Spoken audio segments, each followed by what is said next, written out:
Il faut vraiment s'imaginer la scène, en fait. Tricher avec Google Translate pour réussir le test d'entrée d'un programme linguistique de niveau intermédiaire. Ah ouais, la fausse bonne idée par excellence. C'est ça. Sur le coup, on se sent hyper malin, et puis un mois plus tard, la réalité frappe de plein fouet. Et ça fait mal. Grave. On se retrouve enfermé dans un petit bureau avec un examinateur natif pour un entretien oral d'une dizaine de minutes. Et là, c'est le résultat classique. La paralysie totale. Le cerveau qui s'éteint. Exactement. L'impossibilité de formuler la moindre phrase cohérente. Du coup, ça se transforme en une tentative désespérée de communiquer avec des grands gestes, des grimaces. On devient un mauvais mime pris au piège. C'est franchement le cauchemar absolu de quiconque a essayé d'apprendre une langue un jour. Mais carrément, et c'est justement le point de départ de notre exploration d'aujourd'hui, on va faire une plongée profonde dans une méthode d'apprentissage assez radicale. Tout à fait. Et avant de commencer, je rappelle à ceux qui nous écoutent que toutes les sources et les documents qu'on utilise pour cette analyse sont partagés directement dans la barre d'information. Super important, oui. Et le plus fascinant dans cette anecdote de départ, c'est que ce traumatisme psychologique, cette humiliation totale, en fait, c'est l'étincelle qui a tout déclenché. C'est ce qui a donné l'essence au système qu'on décortique aujourd'hui, oui. Et il faut préciser que l'auteur de ces documents n'est pas du tout un linguiste théoricien. Ah non, pas du tout. C'est un chanteur d'opéra. Un chanteur d'opéra, voilà. Et c'est une profession où on est littéralement forcé de chanter avec une diction parfaite. En français, en allemand, en italien, en russe. Discussion, c'est de comprendre sa mécanique pour, disons, hacker le cerveau. C'est le mot. Comment contourner les blocages pour réussir à penser directement dans une langue sans jamais passer par la case traduction? Et pour assurer tout le monde d'emblée, cette méthode dédramatise complètement l'apprentissage. Il n'y a pas de langue trop difficile, c'est juste une question d'approche. Le premier constat des documents est d'ailleurs assez radical.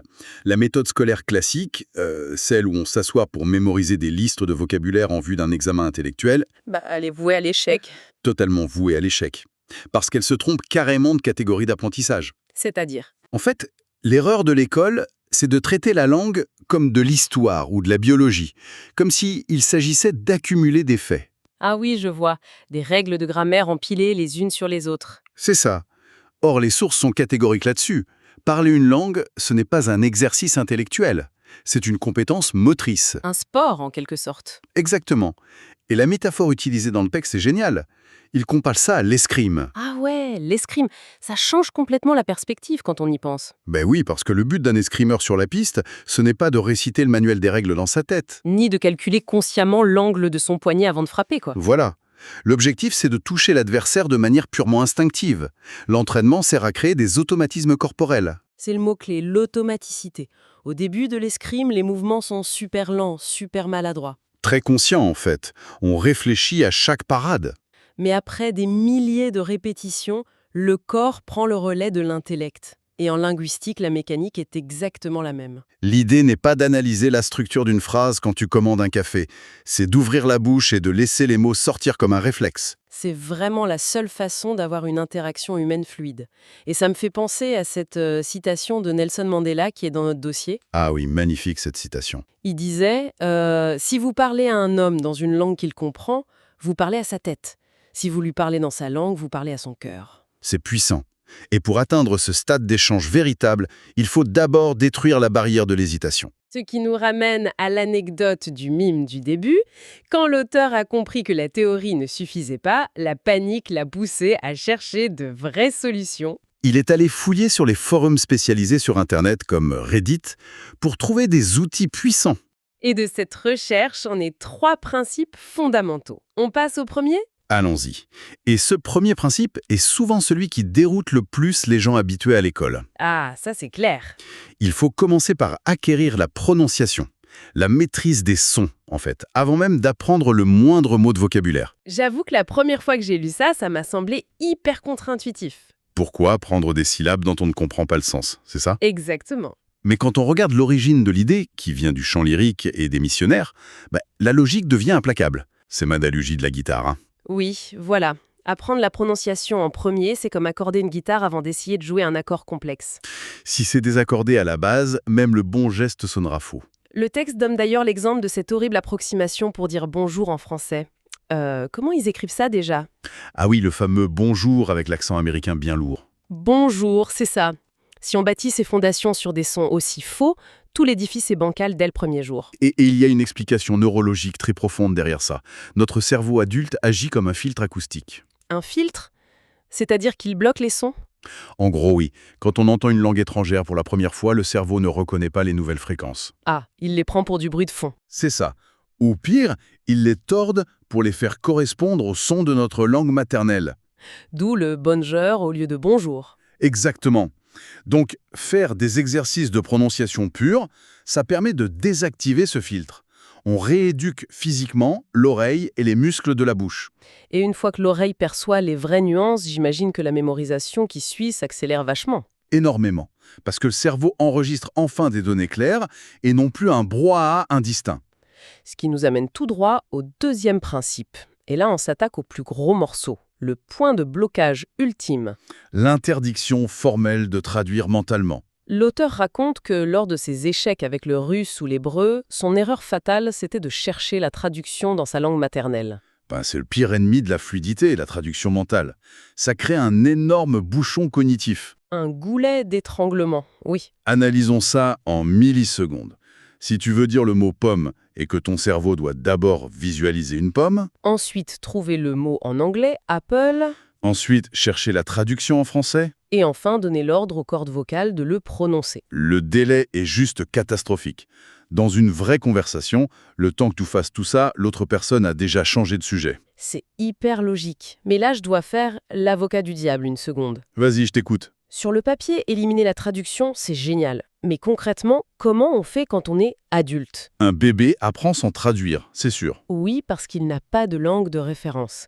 Mais moi, adulte, comment mon cerveau peut-il apprendre un nouveau mot sans qu'une petite voix ne me donne son sens dans ma langue maternelle? C'est la question que tout le monde se pose. Et c'est là que la technique devient brillante. Il faut utiliser le cortex visuel. Les images. Voilà. Le but, c'est de lier directement le son cible, genre pomme, à la photo d'une pomme, sans jamais écrire le mot en anglais à côté. D'accord. Donc sur les cartes de révision, c'est image d'un côté, mot étranger de l'autre. C'est ça. Le cerveau est une machine associative très puissante. En forçant cette association visuelle, tu court-circuites ta langue maternelle. Ce court-circuit volontaire, c'est ça qui rend la pensée dans la langue étrangère possible, en fait. Inévitable même, à terme.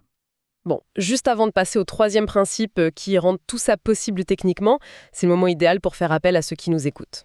Ah oui, très bonne idée. On aimerait beaucoup savoir, dites-nous dans les commentaires quelle est votre plus grande difficulté ou votre pire blocage quand vous essayez d'apprendre le français ou une autre langue. Est-ce que c'est la prononciation, la peur de parler, la grammaire? Laissez un petit mot en bas. Et si cette analyse vous plaît jusqu'ici, n'hésitez surtout pas à vous abonner et à partager ce contenu, ça aide énormément l'émission. Bon, alors ce troisième principe, quel est l'outil technologique secret? Le fameux système de répétition espacée, le SRE. Les fameuses flashcards ou cartes de mémorisation, mais sous stéroïdes sur smartphone. C'est exactement ça.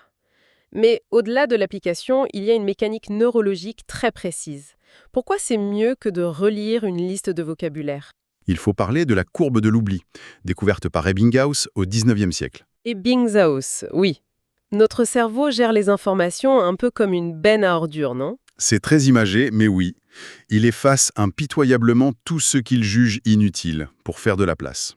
Donc, si on relit une liste passivement, le cerveau s'en moque. Il ne ressent aucun effort, aucune urgence. Donc, il jette. Mais le SRE, l'application, renverse ça avec son algorithme. Elle calcule le moment mathématique précis où tu es sur le point d'oublier le mot. Et bam, c'est à cette seconde précise qu'elle te pose la question. Exactement. Et comme tu étais sur le point d'oublier, l'effort cognitif pour retrouver le mot est intense. C'est ce qu'on appelle la difficulté désirable, je crois. C'est ça. Cette petite lutte intérieure envoie un gros signal chimique au cerveau. Elle lui dit « Attention, j'ai lutté pour retrouver ça. C'est que ça doit être vital, il faut le graver profondément. » C'est fascinant de se dire que frôler l'oubli, c'est ce qui permet de se souvenir pour toujours. La lutte est la preuve que le système fonctionne. Bon, tout ça c'est super, prononciation pure, suppression de la traduction avec des images, répétition espacée. Mais ça soulève un point majeur. Lequel? Beaucoup de gens sont convaincus que la seule vraie méthode pour arrêter de traduire, c'est l'immersion totale. Ah, le fameux mythe, on plaque tout et on part vivre dans un petit village au fond de l'Espagne. Ou en France. Mais voilà, est-ce qu'on doit vraiment s'immerger physiquement? L'immersion, ça marche. Les textes ne disent pas le contraire. Mais ils appellent ça de la brutalité linguistique. De la brutalité? C'est un peu fort comme terme. Ben, c'est brutal parce que ça marche par la survie. Tu n'as littéralement pas le temps ni le droit d'oublier, sinon tu ne peux pas acheter à manger. Tu nages pour ne pas te noyer. C'est ça.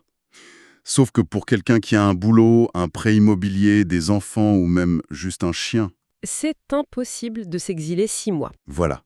C'est un luxe intenable.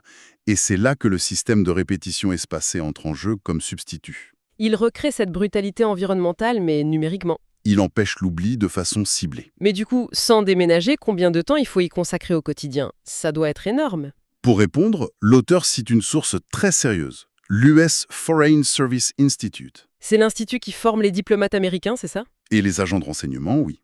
Donc on n'est pas dans la théorie de fac. On est dans la sécurité nationale et l'efficacité pure. Ils veulent des résultats rapides. Ils ont classé les langues par niveau de difficulté pour un anglophone. Et le français, c'est une langue de niveau 1. Ça s'explique vu que l'anglais partage, 28% de vocabulaire français et 28% de latin? Énormément de racines communes, oui. Et selon eux, ça prend combien de temps? Environ 30 à 45 minutes par jour pendant 6 mois. 6 mois pour être fluide. Pour atteindre un niveau où tu peux débattre au café ou gérer une urgence sans paniquer. D'ailleurs, l'auteur a une anecdote sympa là-dessus, avec sa location de voiture. En Autriche, oui. Il a eu un problème de bouchon d'essence cassé. Et grâce à sa méthode, le mot allemand hyper spécifique pour bouchon d'essence, Tankdeckel, je crois, est sorti tout seul. C'est ça la vraie maîtrise. Pas juste lire de la poésie, mais survivre aux imprévus absurdes sans bégayer. Mais attends, je vais faire ma sceptique encore une fois. 30 à 45 minutes tous les jours, ça peut vite devenir une corvée insupportable. Comme la salle de sport en janvier. Exactement. On y va à fond 3 semaines et on abandonne parce que c'est trop punitif. Et le cerveau adulte déteste la souffrance inutile. S'il n'y a pas de dopamine, il lâche l'affaire. Alors comment on tient 6 mois sans craquer? En transformant l'apprentissage en jeu. Il ne faut surtout pas s'asseoir à un bureau pendant 45 minutes d'affilée. Ah bon? On fait comment alors? On fait de micro-sessions, on pirate ses propres temps morts dans la journée. Dans le métro, par exemple. Le métro, la file d'attente à la boulangerie, au lieu d'ouvrir les réseaux sociaux machinalement, On ouvre l'application SRE. voilà, tu fais glisser des cartes pendant 3 minutes, c'est un micro-jeu, tu gagnes des points de rétention. Et le cumul de ces petites sessions de 3 minutes finit par faire la demi-heure quotidienne sans qu'on s'en rende compte. Sans aucune fatigue mentale. C'est vachement déculpabilisant. C'est le but. La routine mentale est établie, mais si quelqu'un veut s'y mettre aujourd'hui, de quoi il a besoin concrètement? La source parle d'une boîte à outils matérielle très précise, non? Oui, et le premier outil va faire hurler les profs classiques. C'est un manuel de grammaire. Jusque-là, ça va. Oui, mais avec le corrigé intégré. Et la règle, c'est de ne faire que 10% des exercices. Seulement 10%. Oui, il faut fuir les livres qui te font remplir des trous à l'infini sans te donner les solutions immédiatement. La grammaire, c'est juste l'échafaudage, pas le bâtiment. Ça aide à comprendre comment les pièces s'emboîtent, mais on ne s'épuise pas dessus. Exactement. Et le deuxième outil encore plus drôle aux yeux des puristes, un guide de conversation de voyage. Genre Lonely Planet? Voilà. Pour l'école, c'est pour les touristes. Pour l'auteur, c'est une mine d'or. Parce que ça va droit au but. Les manuels scolaires t'apprennent des phrases inutiles comme « le stylo rouge de mon oncle est sur la table ». Alors que le guide te donne l'urgence. J'adore l'exemple cité dans les textes. Suis-je en état d'arrestation? C'est extrême, mais au moins c'est concret. Ça donne des blocs de survie de la vie quotidienne. Des phrases toutes faites qui donnent confiance. Ensuite, troisième outil. Un dictionnaire de fréquences. Ça, c'est la loi de Pareto, les 80-20. Exactement. Les mots sont classés par fréquence d'utilisation réelle, pas par ordre alphabétique.